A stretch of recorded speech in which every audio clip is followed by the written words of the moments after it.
Okay, we'll go ahead and get started. I know, Emma, you had something you wanted to say before we get into questions.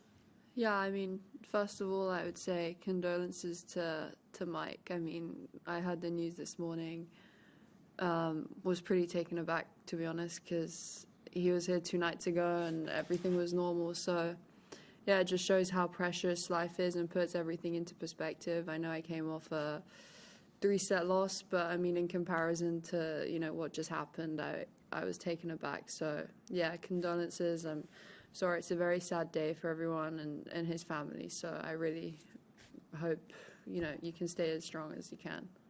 Thank you. We'll open it up for questions now. If you could just raise your hand. Yes. Just tell us how you're feeling now and how you were feeling during the match. Yeah, I mean, now I feel a little bit better. I had some time, and yeah, during the match, I'd say like 3rd set, I was 30 love up serving, and all of a sudden just felt so sick, like just really like weak and just nauseous. So throughout the 3rd set, I think everyone could see it was a bit of a battle. It was like physically, body wise, I felt fine. It was more just like I was like throwing up in my mouth, and then after the match, it came out. But now I'm okay, and yeah, I'll get over it. It just sucks with the timing. I mean, Jack had an experience that sounds very, very similar, and said that it may have been more tension related than physical. Do you think that might be the case? No way, because I won the 2nd set. I was actually feeling good about my tennis. I would say I felt physically good. Mentally, I don't know why, I just felt like really composed the entire time. Like even in the 1st set when I was making a ton of errors with the wind, I kind of always had this feeling that I was going to come back and just tidy up the errors. And I felt pretty composed throughout. It's just, yeah, I'm just not going to divulge too many details, really. I don't know, maybe you've got food poisoning or something like that? Well, no, I mean, I think I just had a bit of a stomach bug beforehand. Okay, so you went on court, maybe not No, I great. mean, I felt good. I mean, like, are you gonna just try and like tease the answer out of me? Like, I felt good. I felt fine. I was just, yeah, I just had a bit of a bug. Next question. Yes, Beck. Just on that theme, how close you were to stopping, and what kept you going in those moments?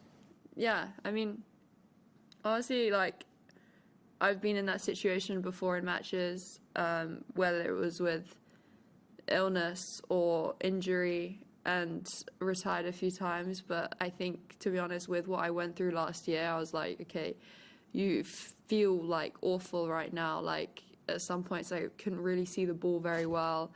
But I think with everything I went through last year, I was like, it's made me so much tougher, and there was like no way I was going to pull out. Like, she was going to have to beat me, and she did. She served it out. So I think that the last year off, and also just with the amount of niggles and everything that I had and the setbacks, it did make me a lot tougher. Question here, and then Matt. Obviously, that's the trip now over. I just wondered, how encouraged are you that really, from what I'm seeing, there's not really any sign of pain in the hands and the ankle, and the hands in particular are an area you can often get setbacks in. So how do you feel about those areas sort of moving forward? Yeah, I'm very positive, very happy with how my body is. I think the wrists in particular was something that I struggled with in the coming back, because I just had a setback for a few months, so I couldn't play until late November again, really. So now I feel good, ankle feels good. So yeah, I think if I keep my work consistent, like I said previously, I have a good shot. And yeah, this is obviously only my first trip back. I think that tidying up some of the errors, tidying up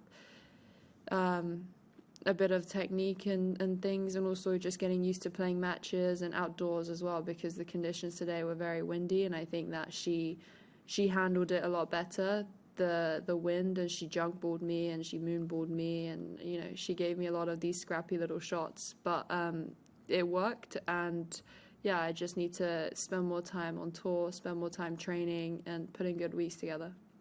Matt and Simon.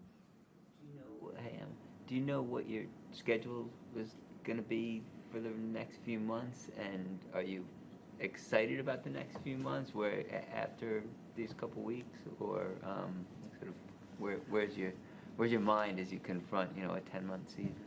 Yeah, I mean, I'm really looking forward to it, because for me, I think there were doubts whether I would be able to make the Australian Open trip. So I think that to be here is a bonus and a good starting point, I would say, because I started putting some good practice together with Nick. We're doing good work off the court, and I think, as I said, I think before I'm more focused on level and the practice days and trying to win the day rather than focusing more on win or loss, because I know the difference between me playing like okay, me playing good, and me playing great are just really, really in the details, like doing a few things just 5% better, and I think it makes a huge difference. So I'm feeling very positive, and I really just want to play a full season. And the encouraging thing is even though I played 2 back-to-back 3-setters in Auckland and a 3-setter today, like body-wise, strength-wise, I didn't come up with any random niggles that just happened throughout the match. It was just me throwing up, but that's fine. Like, that's not normal, but it's like a one-off. Last few questions here and here. Emma, there's often when you come back from serious injuries, there's often a fear factor with not knowing exactly what's going to happen. Are you through that with your injuries, do you think, or is there still a little bit?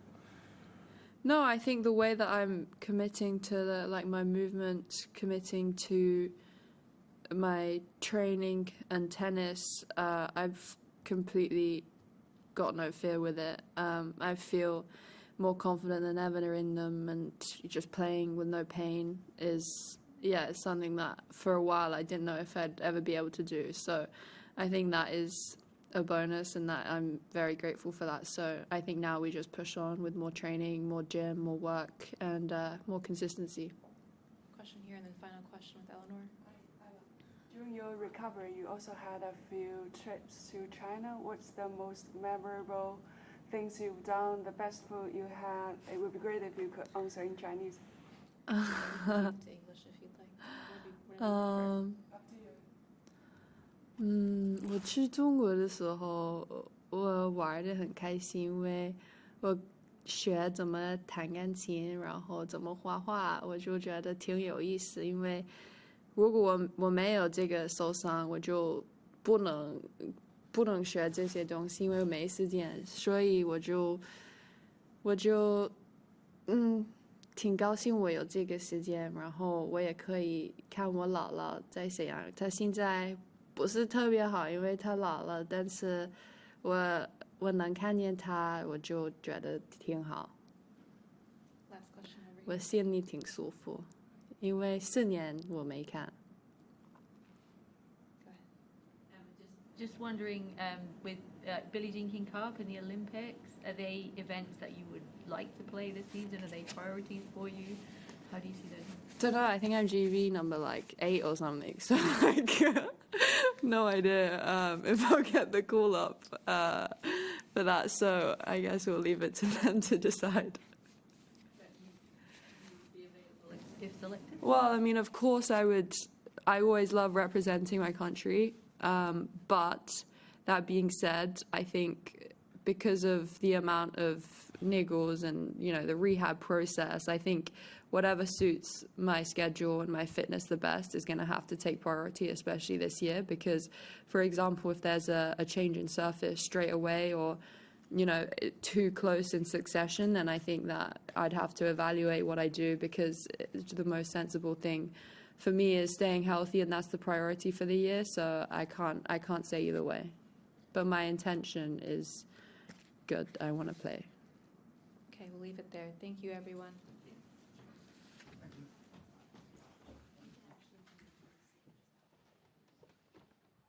Wide World of Sports is your home of the Australian Open. With highlights of every match of the AO, the on-court interviews, and every day with the morning serve, you'll be ahead of the game. So click that subscribe button so you don't miss a thing this Australian Open.